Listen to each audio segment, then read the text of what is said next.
Welcome back to the Chico Creates podcast, or welcome if you're a first-time viewer or listener. My name is Kira Barsotti, and I am your host. And with me today is Lauren Meichtry. Welcome. Thank you so much for having me. Yeah, of course. Lauren is a local artist, designer, and maker from Chico, California. And much of her art focuses on the relationship between people and cities. So tell us a little more about yourself. Yeah, so I am a Chico local, born and raised, and I have just grown up here, and I really love just the community and the people here. That's kind of what's kept me here. Mm-hmm. And I dabble in a variety of different art styles. I've started with just like drawing, just like as a kid, just, pen and paper and pencils. And it's just really expanded over the years into like painting and sculpture and more interactive art, and just kind of expanding into just really learning new types of art styles. Yeah. So. Yeah. Awesome. Yeah. It's like become very expansive. Yeah. Yeah. Yeah. That's cool. And yeah, so for our viewing audience on YouTube, we've got some of her work back here. And then these two are more recent, right? Yes. Yeah.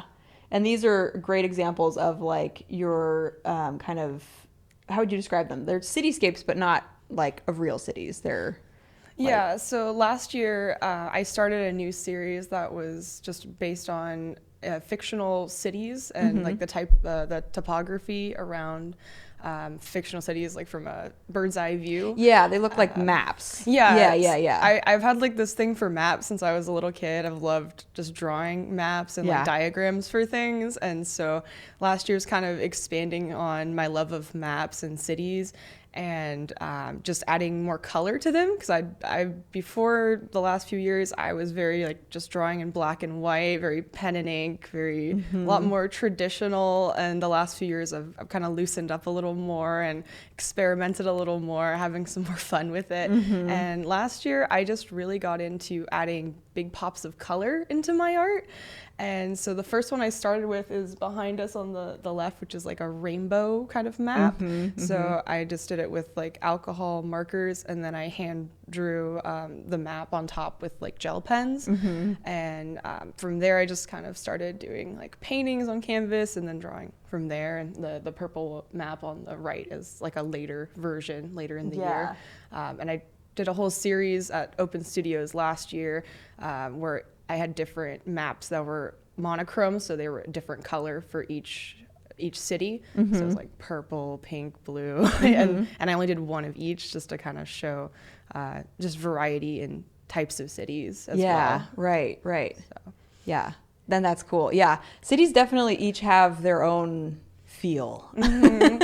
You can tell in a city, I feel like, if it's like kind of made for you or if it's made against you. And that's something I like to kind of explore in my art, is which cities are kind of built around pedestrians or bikes or connecting people. Like that's really what I think a good city is. A good city connects people together.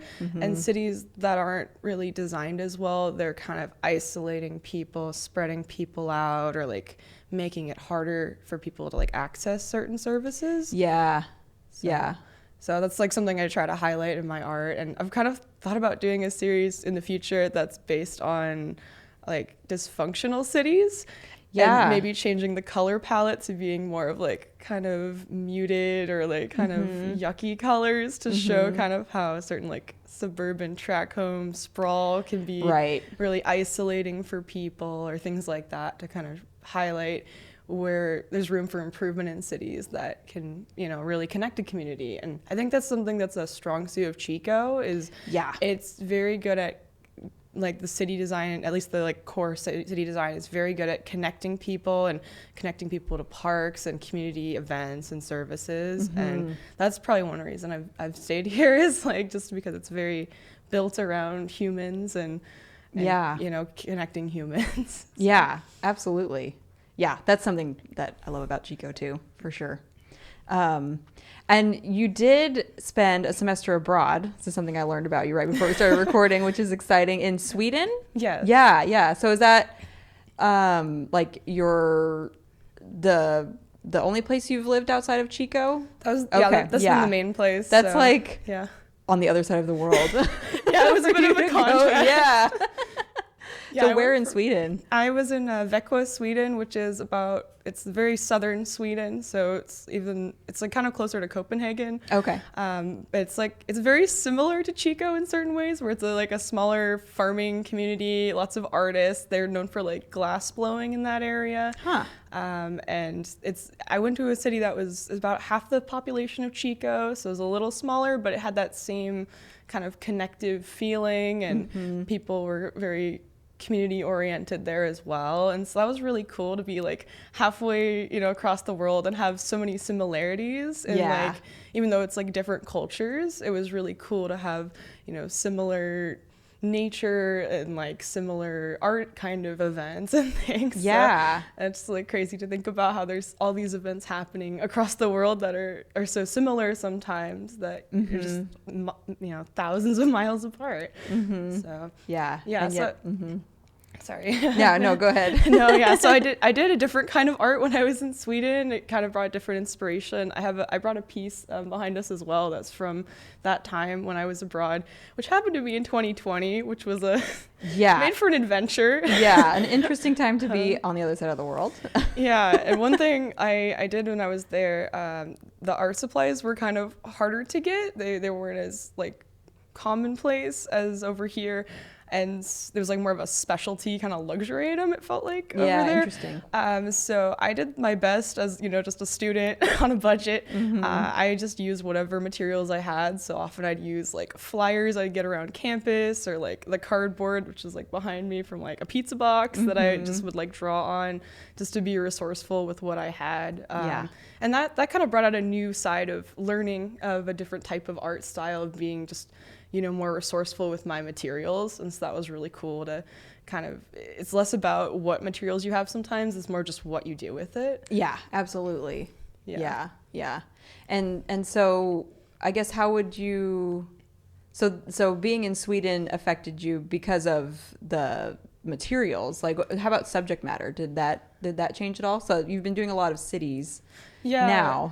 Were you still doing cities then, or is that a newer thing, the cities? I've been doing maps of cities for a long time, but I think it changed the way I draw them a little bit after, like, it was like a little after I came back that I started kind of doing this series. But I think that was my first experience being in like a European city, which is a very different city structure, where it's like everything's more radial and less not boxy. In a grid. It's not as grid. And so that was very cool to be in like a whole different type of system and different public transportation, and like just how more walkable I'd say European cities are in general, because it's like a smaller city than Chico, but they had like a stronger public transportation system, and things were a lot more connected by biking and walking trails. Like you could easily just get from town to town a lot easier, I'd say. Yeah, without a giant highway in the middle of it. Yeah, because like the U.S. is a little more car focused, so that's kind of shaped a little bit of how we experience cities for sure.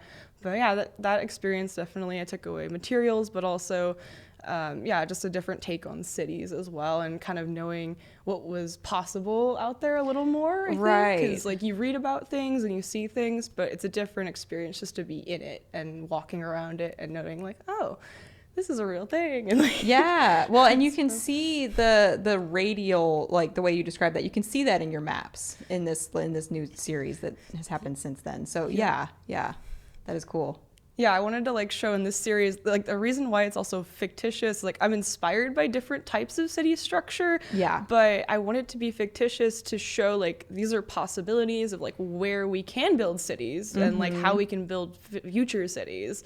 So instead of just addressing like problems of the past, I wanted to look in more of like a hopeful direction of, how we can build cities to be more, climate focused. They can be more climate resistant, things that are like better connected, using less energy in general, just like that's possible. Like there's so many solutions out there. It's more just getting everyone in the right direction and the right headspace to like agree to it. But it's totally a real possibility. Absolutely. So, Well, and that's such a huge role that artists play in like future casting, I guess you could call it, like showing us the possibilities, like it's not your role to like give us the architectural plans, but for you to just like plant the seed that, you know, we could be doing this a different way. Yeah. Yeah. Exactly. Yeah, that's awesome. Yeah, I think for me, cities have been, I think, such a core thing for me, or just like sense of place, maybe more than just cities, just like sense of place. Because I think a lot of my art has been around that even before I got into like cities specifically. Right. I was never really someone who was more into people and animals. I was more into drawing like objects, or I drew a lot of skyscrapers as a kid. That was like one of my favorite things to draw, which is like tons of tiny little square windows. Like, but I think for me, I grew up walking to school and like walking everywhere I went. So I just grew up being very close to the ground and close to surroundings, right? And noticing all those little details of like, oh, there's a certain nature, or there's a missing sidewalk there, or like I started paying attention to like kind of the details around Chico more as I was like walking over the years, and noticing like where there was like good paths and bad paths, or like, you know, things are kind of meant for people and not meant for people. So I think it started there. That's kind of where my inspiration and connection to like sense of place started, was just walking. And that's honestly my favorite thing to do when I go to new places, is I just hit the pavement. Like wherever I am, I'll just walk around the new area and just really get a sense of place, and then I feel so much more comfortable to like explore it and dive deep. Yeah, absolutely. And like it's such a different experience to walk a place versus drive a place, because usually, especially if you're in a new city, you're trying to keep up with traffic, you're watching your GPS, you're looking for specific landmarks, versus walking, you're able to like, okay, I've got a whole block, and then I'll decide what to do at the end of that block. So I'll just look around in the meantime, you know. It's a great way to experience a new place. Is on foot. Yeah, that's very cool. And something I notice in your work is it seems very meditative.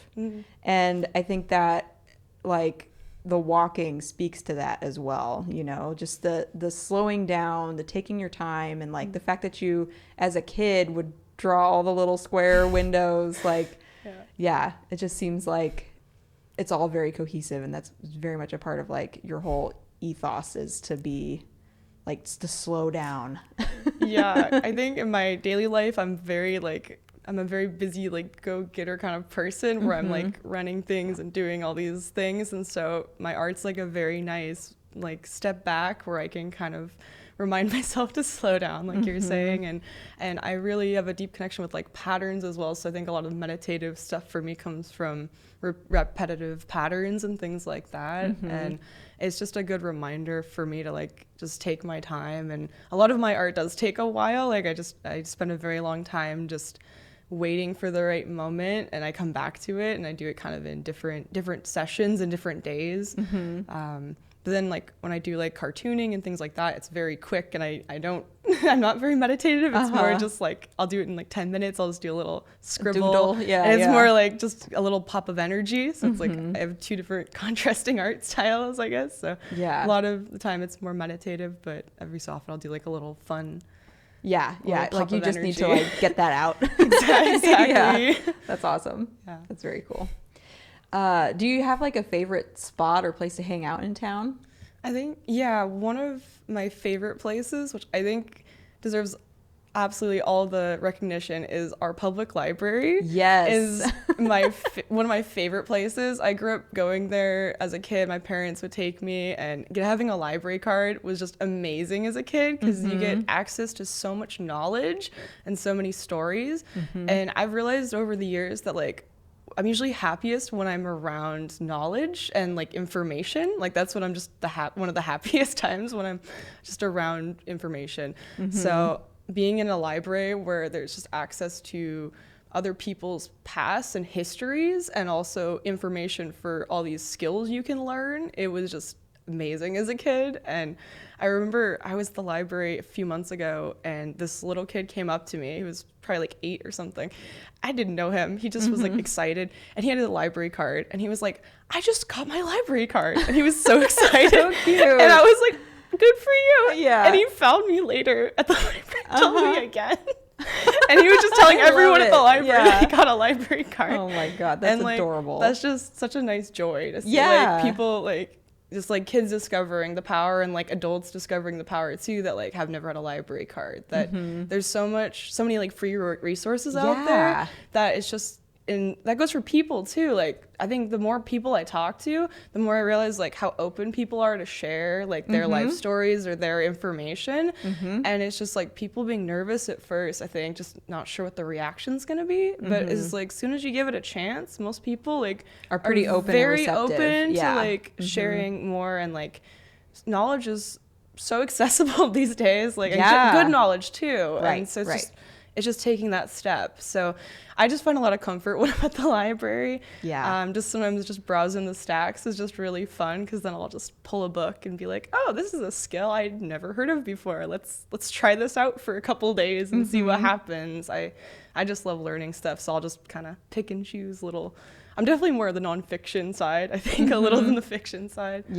But library is definitely a really comfortable place. Absolutely. I make it a habit to always have a book out, so that even if I don't get to the book, I have to go back to return it. And then usually I'll pop in and like get another book, you know? Or if I've got one on hold, I always make sure to like go to the section that it came from and see what else is there, you know?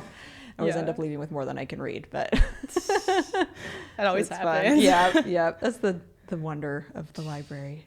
Then you can keep coming back. Exactly. There's no rush. So, like, you can return it and bring it back later. Exactly. Yeah, super fun. I cannot wait to bring my son to get his first library card. That's going to be so fun. Cool. Wait until he can write his name on it, and then he can go get his own. So fun. Do you have any studio rituals or routines when you sit down? Like, so you've got your two styles, you know, like it sounds like with the doodling, you're more like whatever you can, you know, get your hands on versus the more meditative stuff. Do you have two different approaches? Yeah, I think I do. I think the shorter time period type art, I usually like to do it, or like when I'm just getting ideas or sketches, I like to do it on the go a lot. So I like to be in a car or a bus or taking a walk somewhere, or just like out and about. Like that's where I get a lot of my ideas, and I'll just have a sketchbook on me. Like usually almost all the time I have a sketchbook on me, and I'll just be sketching, or on a napkin if I don't have a sketchbook. And I get a lot of ideas just when I'm out and about, just living life. I feel like when I have very short chunks of time, that's when I get kind of a lot of ideas. And then when I'm working on a bigger piece, I'm usually like at home, or I also like I'm at the Fab Lab Makerspace sometimes. And so they have a really great work space there as well. So sometimes I'll bring my stuff there if I just need a few hours just to kind of get in the zone. And I'll have all my basic art like supplies that I think I'm gonna need. And for me, I just kind of, I don't really map it out as much as I used to. As a map, I didn't mean that. Map joke. I used to be very like a hardcore planner about where everything was gonna go in my art. I think like in high school, but then like over the last few years, I just kind of lean into it. I just kind of pick one element, and then I just kind of go for there, and just like kind of let it go organically and change organically. And all of these have changed organically. Like all of my like more recent pieces, I didn't know how it was gonna end up. I just kind of leaned into it and just kind of came back to it after different days. Like I might do like an hour or two and then step back and be like, I think that's enough. Like we're gonna give it some space. And then like another day I'd come back and be like, you know, I think like I get a little inspiration, and then I'll kind of lean into it. And then certain days I may not, you know, feel it, and I'm like, okay, we're not gonna push it. So I kind of just give it the time it needs and just kind of wait until it's ready. In the like the long-term pieces. But when I'm just out and about, I'll just give myself like 5 minutes and just kind of doodle and see what happens. That's awesome. And that's something about at least your latest work is there is a lot of abstraction to it, you know, even though there is a lot of detail, and it is representing, you know, it's clear that it's a map. But what I love, like I just got into abstract art, and what I love about it is that call and response. Like it's very intuitive, and there is a lot of that with representational work as well. Like, you know, okay, something's not quite right with this tree or whatever, but like I love being able to, you know, say, oh, we need something over here, so we'll just throw something over there. Like, I mean, that sounds very Bob Rossi, you know, and he was very representational. So maybe my point is moot, but But yeah, I love that about abstract work and working outside of trying to like perfectly replicate something, you know, as you can kind of just go with the flow. Yeah, I think it took a lot of pressure off of me because Yes. I grew up a lot more traditional artist, like growing up in school, like that was very taught, and it's good to learn the rules, but it definitely takes a lot of pressure off of not feeling like you have to have it look just a certain way. Yeah.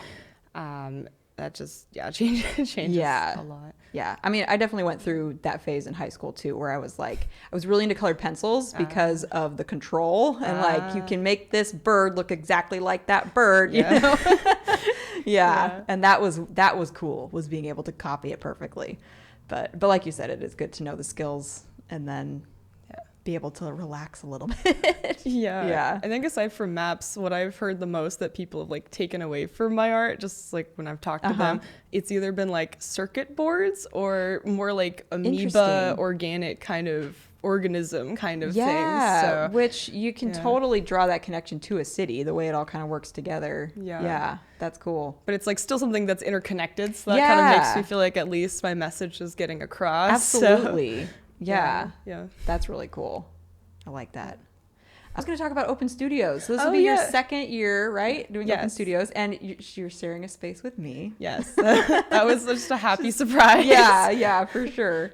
So there will be 3 artists because your mom's going to be joining us too. Yeah, which is awesome. Yeah, this will be her first time. Yeah. She watched me go through the process last year, and she's been an artist her whole life. She was more into like painting very large canvases with like a lot of tropical flower kind of type art, but in the last few years during the pandemic she got really into weaving and like these little small little tapestries. So she just saw me doing the process and kind of figuring things out. She's like, maybe I want to try it, and like kind of dip her toe into like kind of sharing her art more. So I'm excited that the 3 of us get to try it out together. This will be really fun. Absolutely. Yeah. And you and I were talking a while ago about open studios and like your relationship to it, and it's something that you and your mom used to go to every year, right? Yeah. My mom and dad would take me when I was really little. I was like one of the only kids at the studio. Right. It's definitely a little more geared towards adults, I think. But my parents were really good about taking me to a lot of local events as a kid. That's awesome. And so they would take me every year, and we'd go around town. And it used to be in like Paradise and Oroville as well. So we'd go out to those areas sometimes.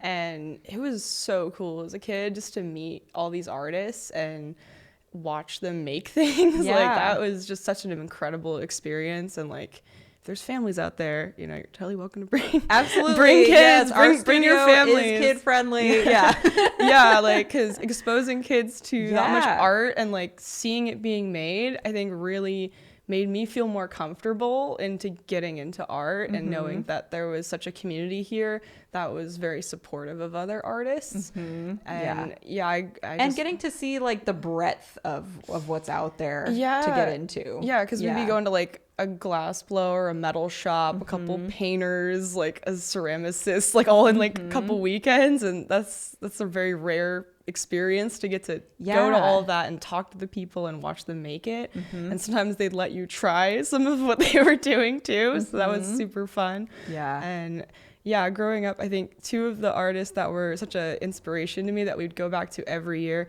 was George and Pat Kozis. And George was like a metal worker, and Pat is like an amazing ceramicist. And just seeing their dynamic of being just so warm and welcoming every year, and like really including us in what their projects were, that just meant the world to me as a kid. And it was just so cool to just have just people like that were so welcoming every year. So. Absolutely. That's awesome. And it's like versus just going into Michael's where it's like drawing and painting and maybe sculpey clay. Like it's really cool to be able to see, you know, all the everything that everyone's doing, you know. And like you mentioned, the metalworking and the ceramics, like it's very cool. So just getting to be a part of the event last year was just it was a dream. It was like something as a kid I did not think I could do, but like just it was amazing to just be a part of it last year, and can't believe I'm doing it this year. It's exciting. It's awesome. It's gonna be fun. Yeah, I'm excited. It'll be my second year too. So. Oh, really? Yeah. You were new last year. Yeah, I was new last year, and obviously it was a good experience, so I'm back. Yeah. That's great. So very cool. Let's see. So obviously you're working on stuff for Open Studios. That'll be your next upcoming project. Yes. Yeah. Yeah. Yeah. And you mentioned you were doing some 3D stuff. Yeah, I'm working on a new series because I wanted to take it in a new direction. Mm-hmm. So it wasn't just like the same type of maps. Mm-hmm. So I also like to do a lot of three-dimensional art. Mm-hmm. So I'm leaning into the maps as well, but I want to show kind of okay, it's like a little hard to explain sometimes. Yeah. Kind of, when you're in a place and like say like a park or something, and there's all these people there, and there's people walking their dogs, or kids on the playground, and just like everyone's having their own little lives. Mm-hmm. And I really love kind of leaning into that idea of how much is really going on in one moment. Yeah. And so this next series, I really want to focus on what events and emotions are happening with everybody in a sense of place. Just kind of feeling like the feelings associated with the sense of place, like on a different level. So the 3-dimensional thing I'm planning is to have several like panes of glass that I'm going to like paint different maps and like diagrams, and then like layer them on top of each other, so that you can kind of pull them out and individually look at like what are the emotions these people are feeling, what are the words they're saying, like kind of just really dissecting kind of the moment and like the sense of place, like on a very microscopic level. And then the other part of the artwork is going to show like the actual place. Right. So like the environments, like what you'd see from like just your average just view, just like, seeing a park. And then the other side is like really trying to dissect the very details of what's happening in that moment. Right. And like there's microcosms going on in each of because like in that moment, someone is getting really good news, someone might be having like a breakup or going through some loss, or like someone might have just gotten a new job. So there's like all these emotions happening in that same park at the same time. And I really love exploring that side of people and places, and just seeing how so many things can coexist at the same time. So it's a little bit like still working on how I'm exactly going to display it. But that's something I'm really excited for the next show. So come check it out. Yes. It's interactive. Yeah. That's so cool. I love that idea. And I'm sure you'll figure it out, especially with like everyone at the Fab Labs. I'll go ask for some advice. Yeah. That's so cool. So something I've had a lot of conversations with people that are not exactly artists about creativity, and I really love having that conversation with them, because a lot of people come up to me and they're like, oh, I don't know how to draw, or I'm not an artist, or they're like, I could never do that. And my response is like, maybe not that particular thing is maybe not your thing, and that's fine. But I believe everybody's creative. Like I can't believe that people aren't creative. It's a different mindset. It's more problem solving for some people, because like if you're like a construction worker or something, that's not maybe considered as creative a field, but how you are putting the bricks down and how you are, building it is like, you're a small part of it, but it's your choices still make a difference on like whether the building is stable or not, or whether it looks, aesthetically pleasing or not. So everybody has a piece in the puzzle. And whether you view yourself as creative or not, you're still being creative. Yeah, absolutely. So. Well, and like, to use a bricklayer as an example, like that goes back to that meditative, drawing all the squares, laying all the bricks. It's still a pattern. It's still a repetitive pattern. And people that give speeches, that's a creative thing. You know, speaking and writing is creative. Dance obviously is very creative. Fashion, clothing design is very creative. Even Cooking. like numbers stuff, like there's a way you can organize numbers and like accounting and spreadsheets that uses creativity for how you're organizing it. It can make it a better or more difficult experience for people depending on how you're arranging your numbers or presenting your numbers. Exactly. Yeah. So, my husband's a mathematician, so I'm sure like he talks all the time about how creative it is. You know, it is an art form, especially he was into like theoretical math. So that's even more like out there, abstract, like very much creativity is involved when you're trying to come up with new ideas for math. But yeah, like just being, you know, air quotes, just being a number cruncher, like there's every decision we make is a creative decision, you know? Yeah. Absolutely. So absolutely. Everyone's creative. Yeah. You just got to tap into what your space is. Yeah. I often will correct people because they'll come up to me too and be like, oh, I'm not creative. I can never do that. I'm like, you just mean you can't draw yet. It takes a lot of practice, really. A lot of art is just willingness to do it. Exactly. Yep. Yeah, for sure. Yeah. Well, this was awesome. I'm so glad we got to have this conversation and share your work. Thank you so much for having me. Absolutely. And I do want to give a shout out to our alligator hole sponsor for this episode would be the Chico Art Center. Make sure to come to Open Studios in October. It's the 14th and 15th and 20th and 21st, I want to say. Those Saturday, Sunday from 10 to 5. You can get a guidebook in town at the Chico Art Center, or there's a couple other places, but Chico Art Center is the best place. And then you'll get the map and you'll get to come see us. Yes, absolutely. And that'll be awesome. And with that, thank you so much for watching and or listening, and be sure to like and subscribe and donate to the show as well so we can keep this thing rolling, and we will see you around town. Bye.